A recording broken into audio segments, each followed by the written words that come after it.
Hey folks, welcome to part 2 of our kitchen table lesson and activity. Today's objective is to apply what we brainstormed yesterday to create our own poem about our own experiences, crafted in a similar fashion to the poem Kitchen Table, which we read yesterday. Our first step is going to actually be rereading the poem. The reason why we're doing this is to activate our knowledge from yesterday. So here's our poem. Kitchen Table. This table stands where the green table stood, where they played Scrabble with the Babbages, wrote out statements for New Way cleaners, where Mother made out rolls and we sculpted Christmas candles and she tightened the vise on the cast iron grinder that turned ham scraps to ham salad. This table where she made calls for the March of Dimes and for the chamber, where she said I was treating her like a child, where I said I was only trying to take care of her. This table stands where the enameled table stood on which she mixed formula for our bottles, before the table we antiqued that got carried away by the flood. This table is where she opened the newspaper to Daddy's photo. Harlem businessman dead at 68. This is where she sat down and howled. So yesterday, if you were struggling to work through the Google Doc that asked you to come up with some activities they did and what the poem was really about, I'm going to talk about that very quickly. So it talks about, here's an activity right here. They played Scrabble with the Babbages. The Babbages are just some other people. The poem doesn't specify who they are, but we know that the family played the board game Scrabble with them. Wrote out statements for New Way cleaners, so that just means they paid their bills. They had listed a specific place that they were paying a bill to for the sake of the poem. Remembering how their mom made rolls on the table. At Christmas time, they made candles. Their mom used a grinder to turn ham scraps into ham salad. Does not sound delicious to me, but I suppose some people would like it. Also talking about how their mom would volunteer her time. She would volunteer to make calls for the March of Dimes. If you're not familiar with that, that's an organization that raises money to help with babies that are born prematurely. Also for the chamber. We don't know what the chamber of what. Probably something to do with local government, local something or other for their town. So she was involved in like a national charity and also with their local town something or other. And then we have kind of a shift here in the poem. It says, where she said I was treating her like a child, where I said I was only trying to take care of her. So we can tell at this point in the poem, the speaker is definitely an adult, and the mother is probably becoming elderly, and she feels like the speaker is doing too much to try and take care of her and making her feel like she is a child instead of the mother in this relationship. Then they go back to their memories. They talk about a different one where way back to where their mom used to mix formula for their bottles back when they were babies. They talked about one that they antiqued, so they used to do arts and crafts type stuff that got carried away by the flood. So that's kind of a hint to maybe something traumatic that happened in their family. Their house was flooded so badly that their table got carried away. Then finally, this last scene, this table is where she opened the newspaper to Daddy's photo. Harlem businessman dead at 68. So it's not super clear if this is how she learned that her husband had died. However, her reading that in the newspaper certainly had an emotional impact on her because the last line says, this is where she sat down and howled. So that's a little bit to unpack there. All right, let's move on. Step 2 is to look at your work from yesterday. So bring up what you submitted on Canvas, look at your brainstorming, look at what you put, look at the ideas that you came up with. So just to model what I'm asking you to do, I'm going to look over mine. This is from my brainstorming yesterday. The item I selected is my living room couch. So I mentioned where my now husband and I used to watch The Big Bang Theory when we first started dating. I did my coursework for my online college classes sitting on the couch. When my dog was a puppy, she would snuggle with us. Now that she's big, she still snuggles sometimes, not very often. When I was sick, I like to sleep on the couch instead of the bed. When my daughter was a newborn, there were several nights that she would scream every time I put her down, no matter if she was asleep or awake. and I would just have to hold her all night, or else she would just scream. It's where I currently drink my morning coffee. It's where we where we watch Disney movies every Saturday night as a family. During quarantine, it's where I worked from home, and it's also where I sat down when I found out that my grandpa, who I called Papa, had passed away. Okay, so step 3 is you're going to type up a rough draft of your poem. There's a Google Doc attached to today's assignment, so I'm going to go over it with you very quickly. You can see at the top it says your poem. Directions. Use the box below, that's this one, to type up your rough draft of your poem. Be sure your poem is mimicking the poem Kitchen Table, which we read yesterday.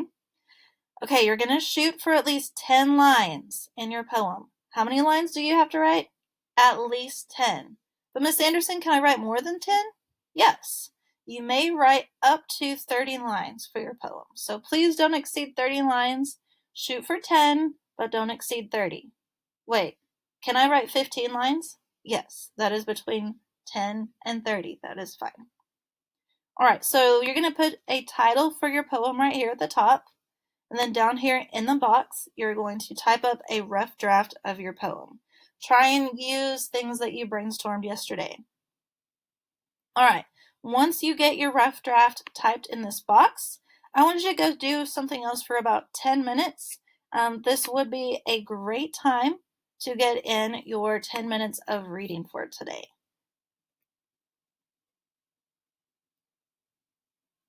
Here's a look at my rough draft, The Couch. The couch sits where the little blue love seat did, where we watched episodes of a science-based show and talked about ourselves, and then the comfortable black one where we pieced together our first home together, where the puppy would snuggle, and now the gray leather one sits where I stayed up all night with the baby and slept when I was sick, where I sat down when I got the call. Papa has passed away. So it's not great. It needs some work, but it's okay.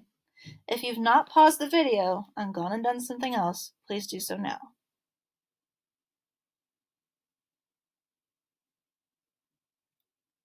All right, welcome back. Now it is time to revise and edit your poem. Editing is looking for spelling mistakes, capitalization, punctuation, that sort of thing. And revision is changing the words and the specific content. So when you think edit, think like grammar. When you think revision, think the actual words or the content. Okay, so we're going to revise and edit our poems.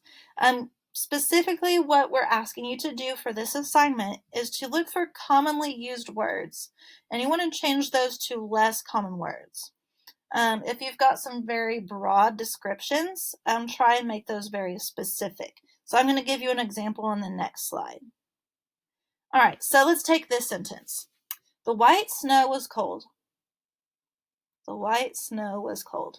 That's pretty boring. You're not getting like much of a mood from that. You're not getting any kind of opinion. You're not really getting much of a word painting in your mind. The white snow was cold. Okay, that's pretty boring. So let's take the word white and let's find a more specific and less commonly used word. I used thesaurus.com just to remind myself of some synonyms for the word white, and I chose the word alabaster. That word is not commonly used, but it means white. So I chose the alabaster. And then I picked another word for snow. I chose powder. The alabaster powder gave the scene a crisp, wintry mood. I also chose a stronger verb. It's still not a very strong action word, but it's more strong than just was. So I chose gave. Okay, so what did the alabaster powder give? I went back to my thought of it was cold, so I thought of different words for cold, and I looked at the word crisp and wintry because I didn't actually use the word snow, so I wanted to make it clear that it is snow that I'm talking about. So I said gave the scene a crisp, wintry mood. So that's more interesting. Now you can think, okay, maybe you're looking out a window or you've just opened the door on a snowy morning. It snowed overnight and you're waking up in the morning and you're going to go outside. You open the door and that crisp, cold air hits your skin and it feels very wintry. So that's much more interesting than just the white snow was cold. That's what we're looking for in your editing and revising of your poem. Okay, so here is how I've made my revisions. I kept my title the same, but in my first line I put, "This couch sits where the little toile pattern love seat did." So before I had blue, it was blue, but more specifically, it was a blue and white toile pattern. If you don't know what that is, it's like the little scenes of like kids playing outside and fishing and stuff, just on the fabric. So that gives you a little bit more detail of what the little love seat looked like. So then my next line, where we viewed the sitcom The Big Bang Theory. Previously it said where we watched a science-based show. That wasn't very specific, and it used some pretty common words, so I changed watch to viewed. I used the specific word sitcom instead of show, and then I also put the actual title of the show. So now you know exactly what I'm talking about in this line. And then I said, and practice the art of conversation. And previously it said, and talked about ourselves. That I didn't really like the tone that gave my poem. The art of conversation is a little bit cliche, but I decided to keep it. So now instead of just talking about ourselves, I'm talking about the time when my husband and I were first dating and we were trying to get to know each other, and we tried to make a good impression on each other because we both really liked each other. And so I said we practiced the art of conversation. We were doing our best to use good social skills. All right, now my next one, and then the cushy black sofa where we cobbled together our first home as a married couple. I changed the comfortable black one. Comfortable is fairly commonly used, so I changed it to cushy. And then I changed the word one, which is unclear, to sofa, which is more specific. I believe earlier I put piece together. That was a little plain, so I used the word cobbled together. That gives it a little bit more interest. Cobbled together our first home as a married couple. I did not add in the married part in my first one, and so that makes it more specific. I kept this line the same, where the puppy would snuggle. And now the gray leather sectional sits. Earlier I just had one, and again not very specific, so I changed it to sectional. So now you know the specific type of couch we now have. Where I cradled the baby in my arms all night as she needed mama's care. So I added some more specific details to this line. I believe before it just said I had held the baby. Instead, I used a less familiar word, cradled, and then I talked about where specifically in my arms as she needed mama's care. So why did she need me? Why did I hold her all night? Was it just because I wanted to for the heck of it?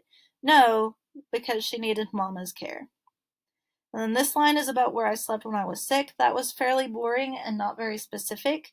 I don't know about you, but whenever I don't feel very well, I'm not really sleeping. I'm just kind of resting. And generally, whenever I feel poorly enough to be on the couch instead of the bed, it's because I'm feeling feverish. So I changed that line to and rested while I felt too feverish for bed. Then I left these last two lines alone, where I sat down when I got the call, Papa has passed away. I liked the simplicity of those two lines, so I left them alone. All right, so now on your Google Doc, you're going to do the same thing. Editing and revising, directions. Rewrite your poem using words that are less familiar and more specific. See the example from the video, that's what we just watched. You may delete lines as long as your poem does not go below 10 lines. You may add lines as long as your poem does not exceed 30 lines. Wait, Miss Anderson, can I delete lines? Yes, as long as your poem does not go below 10 lines. Miss Anderson, can I add more lines? Yes, you may add more lines as long as it does not exceed 30. Again, make sure you change at least 10 of your words from familiar or basic or boring to less familiar, more descriptive, and more specific. Here's where you're going to put your new draft of your poem. If you would like to change the title, you may do so right here. Otherwise, just retype the title. Here's the box where you're going to retype your poem. And then scroll down to the bottom. It says, read over your finished poem a few more times. Feel free to tweak it a little more. If you feel good about it, and you have hit the requirements, you may go ahead and submit your work. Please make sure you do that on Canvas. Do not click the share button. That will go to your teacher's email. It will not show as turned in on Canvas. So please make sure you click that submit button. Just a little tip, a good website that you can use to find more specific and interesting words is thesaurus.com. It's owned by dictionary.com. It's just like a different offshoot of the same website. So if you're just like, what's a synonym for brown? Let's type it in. Look, you've got all of these options. Ecru, that's a good one. Tawny, terracotta. So this is a good resource if you're looking for something that's a little bit less boring, plain, commonly used, and you're looking for more specific and less familiar words. All right, here are my parting thoughts before I let you go. If you're ready to submit your work, again, check to make sure that your poem fits the requirements and that you have thoroughly revised your words and thoughtfully revised your words. If you did, then you may turn in your work. Again, please turn it in on Canvas. Do not click the share button with your teacher. I can't wait to see what you put. Bye.